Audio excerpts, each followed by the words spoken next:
이제 빌라도라는 인물을 우리가 함께 살펴보겠는데요. 빌라도라는 인물은 우리가 신앙 고백할 때 늘 등장하는 이름입니다. 본디오 빌라도에게 고난을 받으사.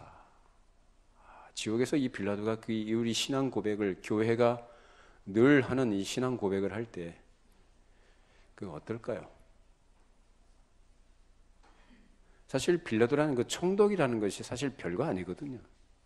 그 로마 제국의 역사에서 사실 그가 대단한 인물은 아닌데, 그 대단치도 않은 인물이 수천 년 동안 교회의 신앙 고백 속에 등장합니다. 그 이름이 명예로운 이름이 아니라 참 수치스럽고 저주스러운 이름으로 등장하게 됩니다. 그 빌라도에 대해서 우리가 살펴보겠는데, 오늘 이 예수님에 대한 신문과 또 그 결과에 대한 내용들은 사복음서 전체에 다 기록이 되어 있습니다. 그런데 그 가운데서 누가복음, 오늘 우리가 읽은 이 본문이 그중에 가장 중요한 핵심들을 담고 있어서 가장 중요한 본문이라고 여러분 보시면 되겠습니다. 그 내용들은 있습니다만은 그 사건 하나하나 일들을 다 따져가면서 그 의미를 해석하기보다는 전체적인 맥락에서 이 빌라도가 어떻게 처신을 했고 유대 공회가 그를 고발했을 때 이 빌라도가 어떻게 그것을 이해하고 그것을 처리했는지를 중점적으로 생각해 보도록 하겠습니다. 자, 이에 앞서서 그동안 전개되어 왔던 상황을 간단히 살펴보고 이어서 말씀을 나누도록 하겠습니다. 자, 겟세마네 동산에서 예수님께서 대제사장들의 하속들에 의해서 체포되셨죠. 체포되시고 먼저 대제사장 안나스에게 먼저 끌려가십니다. 끌려가셔서 안나스에게 신문을 받으시고 그 다음에 대제사장 가야바에게 또 보냄을 받아서 신문을 받으십니다. 그 대제사장들이라고 이렇게 표현이 되는데 두 사람이 아니고 원래 한 사람이어야만 되는데 왜 대제사장들이라고 했느냐? 둘 다 실세입니다.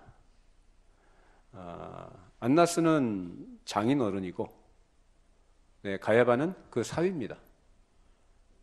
그래서 장인과 사위가 권력을, 종교 권력을 주고받으면서 다 해먹은 거죠. 해먹었다는 표현이 아마 적절할 겁니다. 이 사람들이 섬기는 대상은, 신이라고 하는 것은 여호와 하나님이었지만 그러나 허울뿐인 그야말로 백성들, 무지하고 몽매한 그 백성들을 착취하고 그들을 호도하는 일에 내세우는 하나의 그런 상징적인 의미에서 신이었지, 그들이 진정으로 존경하고 경외심을 갖고 섬기는 하나님은 아니었던 거예요. 그들의 신은 돈이었습니다. 자, 그렇게 해서 안나스가 권력을 갖고 있다가 그 사위에게 물려줬고 뒤에서 이제 마쿠 실세 역할을 했던 것이 안나스였습니다. 그러니까 쥐고 흔드는 거죠. 그런데 가야바는 실제적인 권력자로서 종교 권력을 또한 휘둘렀던 사람이에요. 그래서 이 안나스와 가야바 이 집안들이 사실은 종교 권력을 움켜쥐고 있다 보니까 백성들은 사실 종교의 미명하에서 사실 이들에게 착취를 많이 당했죠. 자, 그런 상황 하에서 자기들의 이권, 자기들의 어떤 뭐라고 할까요? 이익이 침해된다고 생각을 하니까 예수님을 잡아 죽이려고 했던 겁니다. 예수님이 항상 옳은 말씀하셨고 진리의 편에 서셔서 하나님의 뜻을 바르게 가르쳐 주셨거든요. 그러니까 백성들이 그에게 기울어지니까 그게 싫었던 거죠. 그 대제사장들과 유대 지도자들, 바리새인과 서기관들, 이들이 합세해서, 사실은 좀 색깔과 노선이 다 다른 사람들이었고 같이 할 수가 없는 사람들임에도 불구하고 이 정치적인 하나의 목적을 이루기 위해서는 야합을 한 겁니다. 자, 그렇게 해서 이런 철저한 음모를 가지고, 치밀한 음모를 세워가지고 예수님을 올가매 넣는 거죠. 자, 그래서 결국 예수님은 체포되셔서 두 대제사장에게 신문을 받으시고 헤롯에게 보내졌다가, 빌라도에게 보내졌다가 다시 헤롯에게 보내졌다가 헤롯에게 다시 빌라도로 다시 오시게 되는 이러한 수모 모욕을 겪으시면서 예수님은 그 고초를 당하셨습니다. 자, 이들이 예수님을 신문한 것은 죽일 죄를 찾기 위해서가 아니고 이미 죽일 작정을 하고 신문하는 것은 하나의 요식행위에 불과했습니다. 거기서 내가 하나님의 아들이냐, 라는 신문으로 결국은 신성모독죄를 거기서 걸어서 죽일 명분을 그들이 확보하게 됩니다. 이런 신성모독죄는 우리가 알다시피 유대법에 따르면 이건 당연히 이건 사형감이죠. 다른 길이 없습니다. 그러나 그들에게는 사람을 죽일 수 있는 권한이 없었던 것은 그들은 로마의 속국이었기 때문에 결국 빌라도에게 끌고 갈 수밖에 없었던 거죠. 당시 로마 제국은 자기들이 속국으로 삼았던 그 나라, 그 민족에 대해서 상당한 그 문화적이거나 이 종교적인 것에서는 자치권을 허락을 해줬습니다. 자, 그런데 무엇에 대해서만은 정치적인 것, 특히 이제 또 사람을 처형하는 이 문제에 있어서는 그 생명권을 허락하지는 않았습니다. 그렇기 때문에 그들이 예수님을 빌라도에게 고발하려고 끌고 온 겁니다. 자, 요한복음 18장 29절 31절 같이 보십시다. 그러므로 빌라도가 밖으로 나가서 그들에게 말하되 너희가 무슨 일로 이 사람을 고발하느냐 대답하이르되 이 사람이 행악자가 아니었더라면 우리가 당신에게 넘기지 아니하였겠나이다. 빌라도가 이르되 너희가 그를 데려다가 너희 법대로 재판하라. 유대인들이 이르되 우리에게는 사람을 죽이는 권한이 없나이다 하니. 자기들이 나름대로 신문을 했어요. 신문을 해서 어떤 죄요? 신성모독죄요. 그걸 지금 걸었어요. 사형을 이들은 하기로 작정을 했습니다. 근데 이들이 뭐가 없다고 합니까? 사람을 죽일 권한이 없다라고 합니다. 그래서 예수님을 끌고 왔다라고 이렇게 얘기하는 거예요. 자, 그 고발의 내용이 오늘 우리가 읽은 본문에 있습니다. 23장 1절로 2절 말씀 읽어보십시다. 무리가 다 일어나 예수를 빌라도에게 끌고 가서 고발하여 이르되 우리가 이 사람을 보매 우리 백성을 미혹하고 가이사에게 세금 바치는 것을 금하며 자칭 왕 그리스도라 하더이다 하니. 고발하는 세 가지 죄목이 나오죠. 첫 번째가 뭡니까? 백성들을 미혹한다. 미혹이라는 말이 어감 별로 안 좋죠. 미혹이 뭡니까? 옳은 길을 제시하고 그쪽으로 이끌어 가야 되는데 사람들을 속여서 그릇된 길로 끌고 가는 거예요. 그걸 미혹이라고 합니다. 근데 예수님 언제 그러셨나요? 미혹하지 않으셨어요. 근데 두 번째 제목이 뭡니까? 세금 문제는 어느 나라나 굉장히 예민한 문제죠. 세금 바치는 것을 금했다. 가이사에게 세금을 바치는 것을 금했다라고 이렇게 주장을 합니다. 억지 주장이죠. 만약 이것이 사실이라고 한다면 예수님은 반역죄에 해당하는 거예요. 가이사에게 세금을 바친 걸 금했다? 이건 로마가 금하고 있는 금령을 어긴 겁니다. 그러니까 죽일 죄죠. 유대인들이 의도했던 대로 그것이 사실이라고 한다면. 자, 세 번째는요. 자칭 왕 그리스도라 하더이다 라고 했습니다. 이 세 가지 제목을 가지고 예수님을 고발했던 것입니다.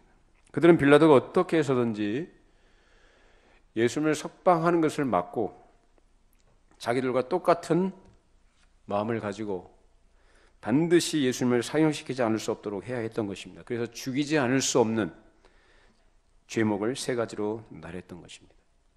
자, 근데 빌라도는 예수님이 여기 이 죄들에 해당되지 않는다는 걸 잘 아는 사람이에요.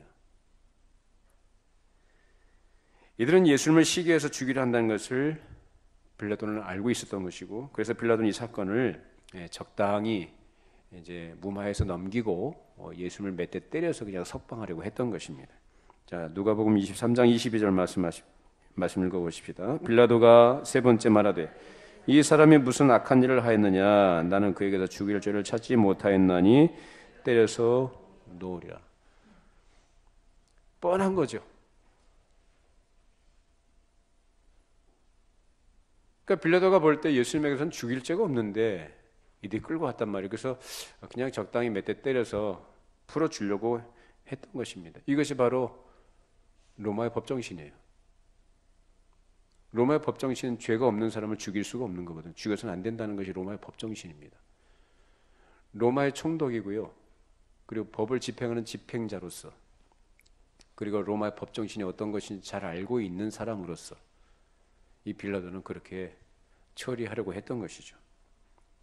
실제로 빌라도가 당시 로마의 법을 무시하지 않고 정당하게 처리하려고 했던 흔적들이 역력하게 나타납니다. 자, 요한복음 19장 12절 16절 읽어보십시다. 이러함으로 빌라도가 예수를 놓으려고 힘썼으나 유대인들이 소리질러 이르되 이 사람을 놓으면 가이사의 충신이 아니니이다. 무릇 자기를 왕이라 하는 자는 가이사를 반역하는 것이니이다. 빌라도가 이 말을 듣고 예수를 끌고 나가서 돌을 깐 뜰 히브리 말로 가바다에 있는 재판석에 앉아 있더라. 이날은 유월절의 준비일이요 때는 제6시라. 빌라도가 유대인들에게 이르되 보라 너희 왕이로다. 그들이 소리 지르되 없이 하소서 없이 하소서 그를 십자가에 못 박게 하소서. 빌라도가 이르되 내가 너희 왕을 십자가에 못 박으랴. 대제사장들이 대답하되 가이사 외에는 우리에게 왕이 없나이다 하니 이 예수를 십자가에 못 박도록 그들에게 넘겨주니라. 빌라도가 어떻게든 로마법에 따라서 정당하게 처리하려고 했었으면 결국은 역부족이었습니다. 유대 지도자들과 그들에 의해서 선동된 군중들 그리고 대제사장들의 협박에 견디지 못해서 그들의 요구를 따르게 됐습니다. 빌라도가 이렇게 굴복하게 되기까지 대제사장들과 유대 지도자들의 치밀한 음모가 있었던 것은 그러니까 하나의 프레임을 설정해 놓는 거죠. 어떤 프레임이요? 예수는 반역자다. 그러니까 로마 당국에 대항하는 반역자라는 프레임을 설정해 놓고 거기에 따른 죄목을 다 집어넣은 거예요. 그리고 그럼 만약에 빌라도가 자기들이 억지를 부린다는 걸 알고서 석방을 하려고 해도 석방을 하지 못하게끔 만약에 석방을 한다면 빌라도가 어디에 걸릴까요? 반역자에게 동조한 거나 마찬가지라는 거예요. 그러니까 빌라도를 꼼짝 못하는 거죠.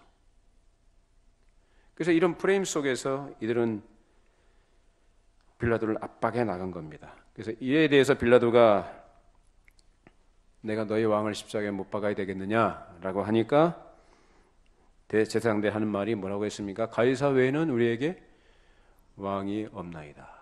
마치 자기들이 가이사에게 충성을 다하는 충신인 것처럼 포장을 한 거죠. 우리가 이렇게 하는데 속국 백성들은 우리가 이렇게 하는데 로마 총독이란 너는 뭐냐? 이런 뉘앙스로 한 말입니다. 굉장히 중요한 말을 했어요. 우리에게는 왕이 없다라고 합니다. 그들에게 왕이 없습니까? 누가 왕이신가요? 하나님이 왕이시죠. 하나님의 왕이신데 여기서 이들이 갖고 있는 속사를 드러낸 거예요. 정말로 그들이 하나님을 왕으로 인정하는 사람들이었다면 이런 짓을 할 수가 없죠.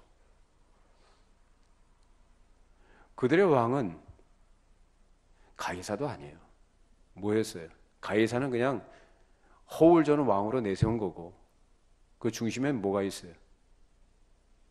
자기 자신, 탐욕, 욕심, 돈과 권력입니다. 자기들의 기득권, 자기들의 이익들, 이것이 그들의 섬기는 왕이었어요. 그 왕이 없다고 한 말이 맞죠. 근데 굉장히 무서운 말입니다. 자, 이렇게 말하는 그들 앞에서 이 빌라도가 속수무책으로 끌려가게 됩니다. 이전에 헤롯의 아들인 이 아켈라오가 유대 땅을 맡아서 영주로 다스리고 있었습니다. 자, 그때에 백성들에게 굉장히 못할 짓을 해서 괴악한 짓을 해가지고 이 사람이 황제에게 소환을 받습니다. 그래서 황제에게 가서 신문을 받고 재판에 넘겨져서 멀고 험한 오지로 고울이라는 그곳으로 귀향을 보내게 돼요. 귀향을 가게 됐어요.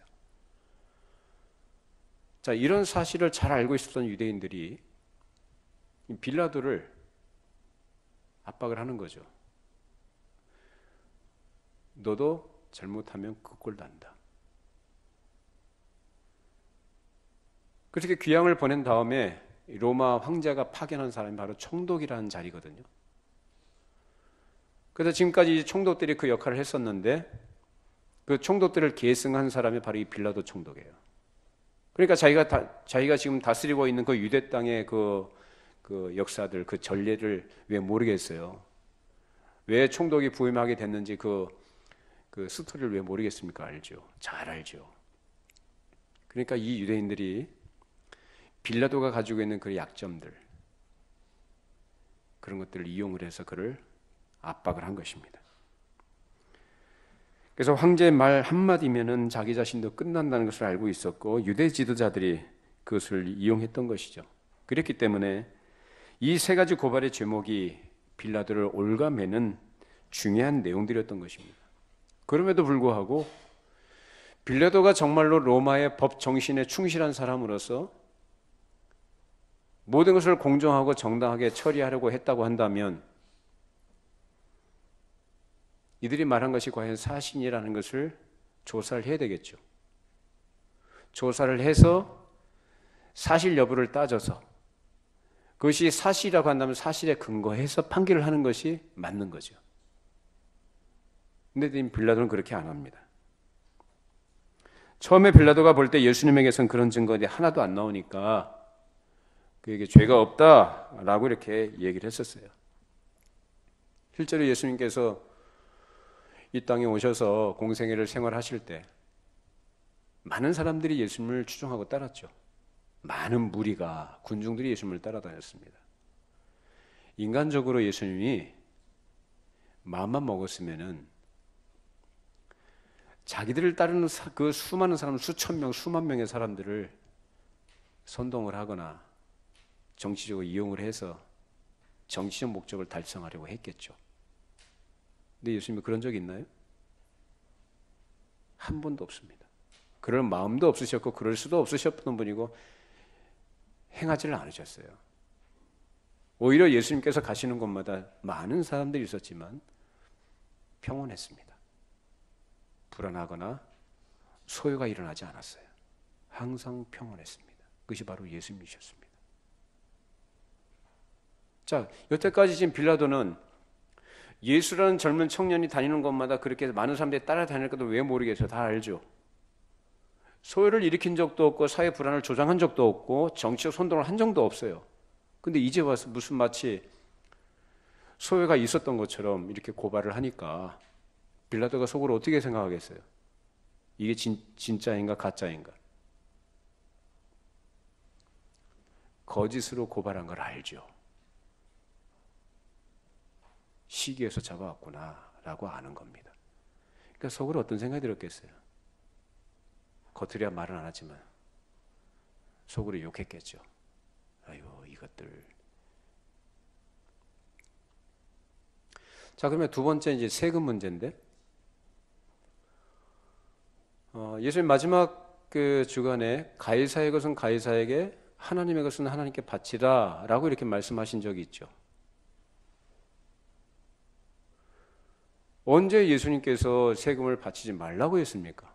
가이사의 것은 가이사에게 마땅히 바치고 하나님의 것은 하나님께 바치라 라고 말씀을 가르쳐 주셨어요. 근데 이걸 억지 주장으로 세금 바친 것을 금했다 라고 이렇게 고발한 겁니다.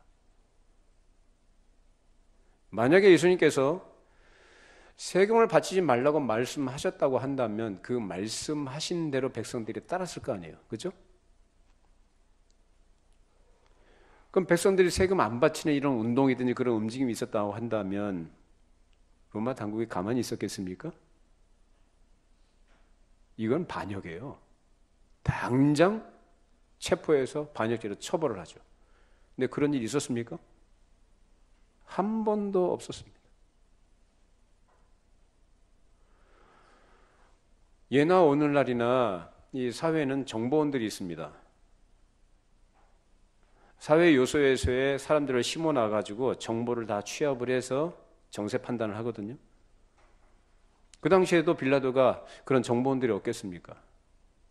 어쨌든 이제 사람들이 많이 몰려다니는 그런 상황들이 전개가 되면은 사람들을 심어서 보내겠죠. 저게 도대체 뭔가 정보를 가지고 판단하지 않겠습니까? 근데 아무 문제가 없었거든요. 그러니까 이 세금 바친 걸 금했다는 것도 역시 사실이다 아니다? 아니다라는 걸 빌라도가 아는 거죠. 네. 자, 이 두 가지는 그렇게 넘어가 버려요. 이제 세 번째 마지막으로 자칭왕 그리스도다라고 하는 이 문제에 대해서는 빌라도가 자기가 직접 그 부분을 가지고 한번 신문을 해보긴 합니다. 자, 같이 한번 요한복음 18장 33절, 38절 읽어보십시다. 이에 빌라도가 다시 관정에 들어가 예수를 불러 이르되 내가 유대인의 왕이냐? 예수께서 대답하시되 이는 내가 스스로 하는 말이냐? 다른 사람들이 나에 대하여 내게 한 말이냐? 빌라도가 대답하되 내가 유대인이나 내 나라 사람과 대제사장들이 너를 내게 넘겼으니 내가 무엇을 하였느냐? 예수께서 대답하시되 내 나라는 이 세상에 속한 것이 아니니라. 내 나라가 이 세상에 속한 것이었더라면 내 종들이 싸워 나로 유대인들에게 넘겨지지 않게 하였으리라. 이제 내 나라는 여기에 속한 것이 아니니라. 빌라도가 이르되 그러면 내가 왕이 아니냐? 예수께서 대답하시되 내 말과 같이 내가 왕이니라. 내가 이를 위하여 태어났으며 이를 위하여 세상에 왔나니 곧 진리에 대하여 증언하려 함이로라. 무릇 진리에 속한 자는 내 음성을 듣느니라 하신대. 빌라도가 이르되 진리가 무엇이냐 하더라. 이 말을 하고 다시 유대인들에게 나가서 이르되 나는 그에게서 아무 죄도 찾지 못하였노라. 내가 유대인의 왕이냐? 자, 빌라도가 총독이면 자기가 다스리는 그 나라의 역사와 문화에 대해서 잘 알아야 되겠죠. 그 상식적인 거 아닙니까? 그 모르고 어떻게 다스리겠습니까? 그러면 이 유대인들이 전통적으로 가지고 있는 메시아 사상이라는 것에 대해서도 이 사람은 어느 정도 알고 있었을 것이란 말이에요. 메시아라는 인물이 바로 이들이 기대하는 왕이다라는 걸 알고 있습니다. 자, 그런데 그 정도 차원의 왕이라고 한다면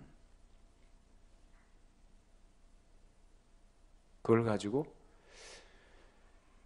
그걸 권력에 도전하는 로마 권력에 도전하는 왕으로까지 이렇게 확대 해석할 필요가 있겠느냐 이런 생각을 이 빌라도가 하게 되는 거죠.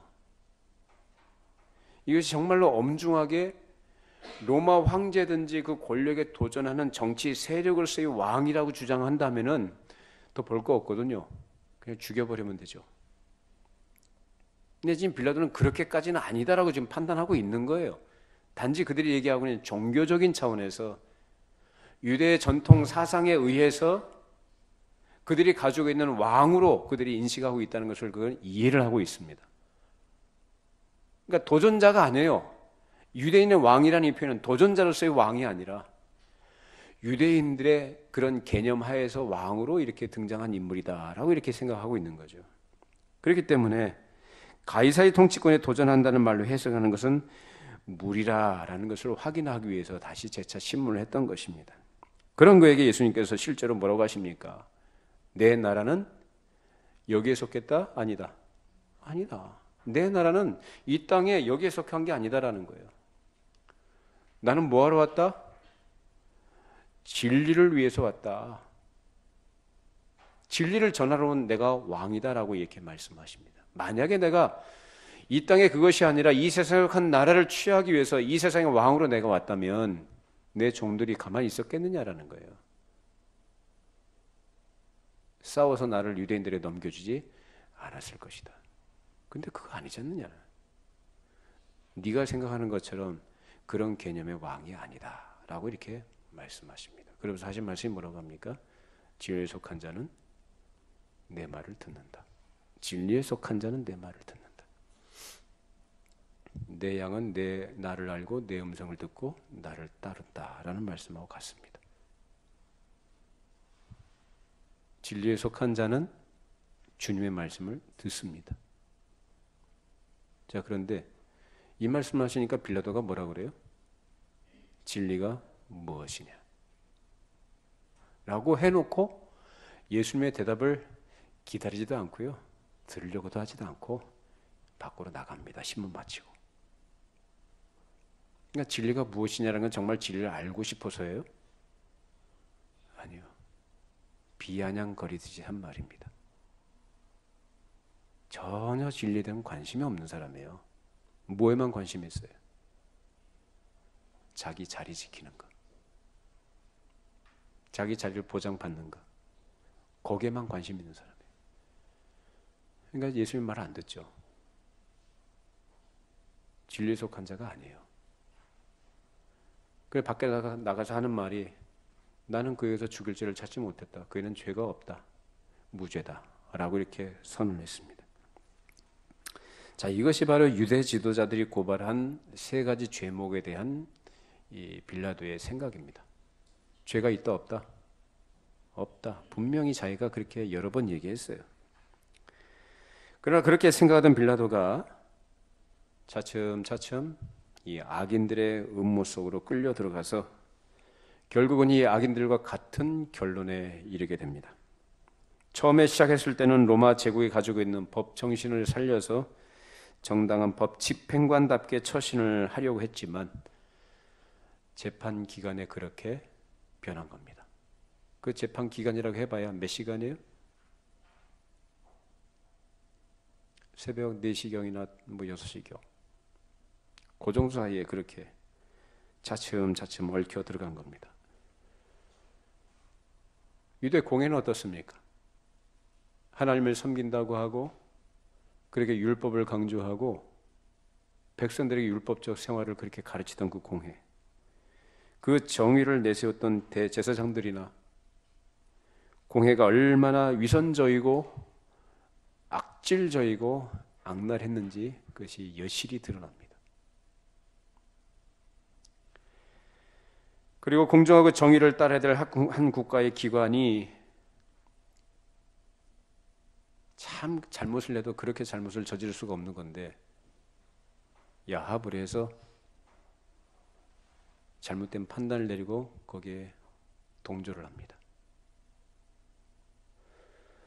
죄를 지은 죄인에 대해서는 정당하게 판결을 해서 거기에 따라 처벌을 하는 것이 국가기관이 되어야 되는 것이고, 죄가 없는 사람이라면 그것이 사실로 인정되면 무죄라고 좌고우면할 것 없이 딴 거 볼 것 없이 무죄라고 반드시 선언하고 풀어주는 것이 마땅한 거예요. 근데 전혀 그게 없어요. 이런 잘못을 저지르는 일들과 그런 국가기관은 무엇으로 속량을 받아야 되느냐, 그리고 속량을 받지 못한다면 어떤 심판이 기다리고 있는가라는 것을 우리가 여기에서 생각해 봐야 될 문제입니다. 속량 받지 못하면 심판밖에 없습니다. 속량 받는 길은 뭡니까? 사람이 속량 받는 길은 대속 제물이 되신 예수 그리스도를, 진리이신 예수 그리스도를 믿는 것입니다. 그 믿음으로만 속량 받는 줄로 믿습니다.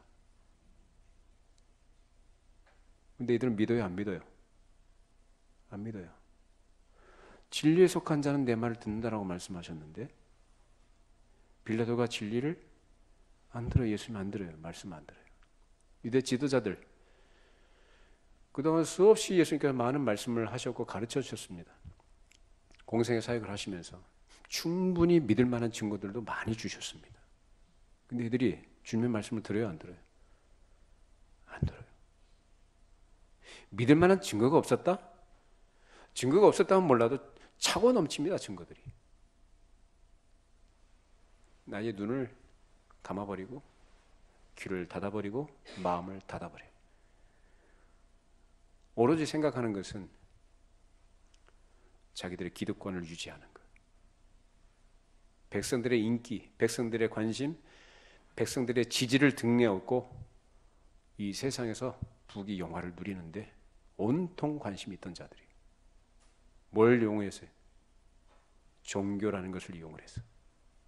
그 종교 권력을 가지고 휘두르고 그것을 누리는 거죠. 빌라도는 어떤 사람이냐? 이 사람은 일반인이 아니에요. 공인이에요. 로마라는 거대 제국에 또 한 나라를 다스리도록 그 자리를 부여받은 총독입니다. 그렇다고 한다면 로마 법정신이라는 것은 죄 없는 자에게 죄는 물을 수 없는 것이고 죄 없는 자를 죽일 수가 없는 거거든요. 이걸 잘 알고 있는 사람이에요. 그렇기 때문에 예수님에게 대해서 그가 죽일 죄가 없다, 난 그가 죽일 죄를 찾을 수 없다, 여러 번 자기가 입으로 얘기를 했어요.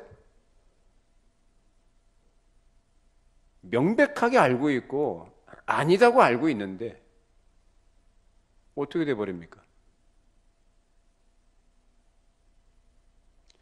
유대인들이 설정해놓은 그 프레임 속에 같이 끌려 들어가서 그걸 헤어나오질 못합니다. 반역자라고 하는 이 예수를 풀어주면 뭐의 충신이 아니라고요? 가해사의 충신이 아니다라고 하며 협박을 하니까 아켈라오가 그렇게 꼴을 당한 것을 보고 그 전례를 생각하면서 자기도 그 꼴 당할까 겁나가지고 그들의 생각과 주장에 동조해버립니다. 그건 자기 신분, 자기 위치를 망각하고 저버린 행위예요.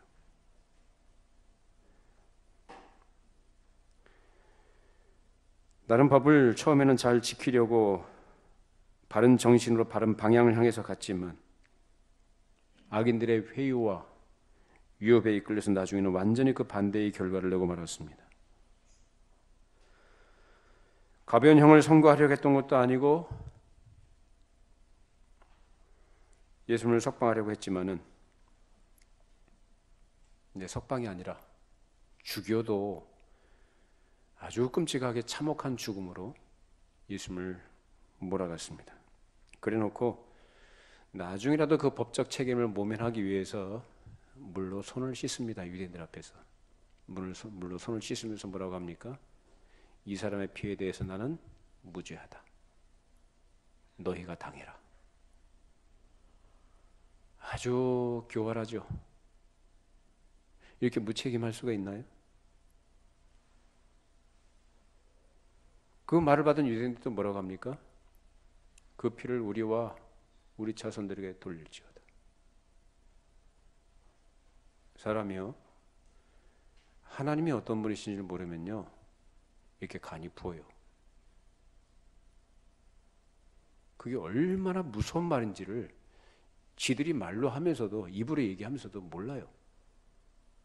단지 당장 눈앞에 있는 자기들의 인간적인 육적인 그 목적을 달성하면은 전부인 줄 알아요. 자, 이들이 어떻게 됐습니까? 빌라도는 자기 자리를 보존하고 자기 정치적인 지위를 유지하기 위해서 그들이 야합을 했고 정당 법집행관으로서의 자리를 버렸어요. 그것으로서 당장은 그 자리를 지켰는지 모르지만 얼마 가지도 못했습니다. 나중에 여러 가지 혐의로 고소를 당하니까 황제에게 소환당하는 게 두려워서 스스로 목숨을 끊어 죽어요. 소환당하면 죽음이란 거 알거든요. 그러니까 아예 그렇게 해버립니다. 비참하게 끝나버리죠. 유대인들은요, 뭐라고 소리쳤습니까? 그 피를 우리와 우리 자손들에게 돌릴지어다. 우리가 책임지겠다. 1차적으로 AD 70년에 로마의 디도 장군이 예루살렘을 철저하게 괴멸시켜버리고, 그다음에 유대 2차 전쟁 이후에, 유대 전쟁 이후에 유대인은 전 세계로 흩어져 버리게 됩니다. 방황하는 자들이 됩니다. 나라를 잃어버리고 그 죄값을 받는 거죠. 여러분, 하나님은 살아계십니다. 우리의 모든 생각과 우리의 언행 심사를 다 감찰하시고 각 사람의 행한 대로 갚으시는 공의의 하나님이시라는 거예요. 사람이 당장의 자기 자리나 자기 이익을 확보하기 위해서 여러 가지 술수를 쓰고 음모를 가지고 어떤 자기 이익을 도모한다 할지라도 그 결과는 비참한 것으로 나타난다. 하나님께서 그렇게 갚아주신다는 걸 우리에게 가르쳐 줍니다.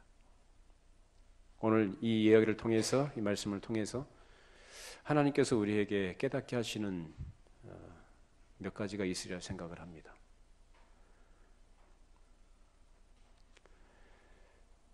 항상 하나님 앞에 진리 안에서 바르고 정당한 인식을 가지고 하나님 앞에서 생각하시고 생활해 가신 우리가 되기를 바랍니다. 당장의 안위, 당장 눈에 폈던 이익을, 인간적인 어떤 목적을 이루기 위해서 수단 방법을 가리지 않는 이 유대인들이나 그것이 잘못된 것인 줄 알면서도 야합을 했던 이 빌라도, 그 결과가 엄중했다는 것을 우리의 성경 우리에게 가르쳐 줍니다. 앞으로 우리 신앙생활 하면서 당장의 눈앞의 이익이든지 자기 욕심을 추구하고 그것을 확보하기 위해서 무엇을 하는 그런 사람이 아니고 항상 하나님 앞에서 정직하게 또 순전한 말씀을 따라가는, 또 하나님을 신뢰하고 의지하고 다 맡겨드리고 말씀에 순종하고 주 앞에 충성하는 신실한 하나님의 교회와 우리 성도들이 되시기를 바랍니다. 기도하시겠습니다. 거룩하신 하나님 아버지, 오늘 빌라도가 죄 없으신 예수님을 무죄하다고 스스로 선언했음에도 불구하고 유대인들의 음모에, 위협에 굴복해서 그들과 야합을 하고 예수님을 십자가의 사형에 내어주는 돌이킬 수 없는 끔찍한 범죄를 저질렀던 것을 함께 살펴보았습니다. 주님, 저희들의 마음에 주께서 우리에게 기록을 통해서 우리에게 알려주신 이 내용들을 살펴보면서 몇 가지 깨닫게 해주신 부분들 늘 마음에 새겨두게 해주시고, 자기들의 육적인 만족과 인간적인 이익들, 또 어떤 권력과 탐욕을 위해서 그것을 치달아가는 그런 어리석은 인생들이 되지 않게 하시고, 하나님 앞에 항상 경외심을 가지고 모든 것을 살펴보시고 행한 대로 갚아주시는 그 하나님을 두려워하고, 또 하나님 앞에 신실한 마음과 정직한 마음으로, 또는 하나님께 대한 충성된 마음을 가지고 마음을 지키고 우리의 생활을 하나님 앞에서 생활해 갈 수 있도록 성령님 붙들어 주시옵소서. 주 앞에 서는 그날까지 순결한 믿음을 지키게 해주시고, 신실하신 우리 하나님 앞에 우리의 모든 것을 다 맡겨드리고 그저 한 걸음 한 걸음 말씀을 따라가는 믿음의 승자들이 되게 하여 주시옵소서. 예수님의 이름으로 기도합니다. 아멘. 다 같이 자리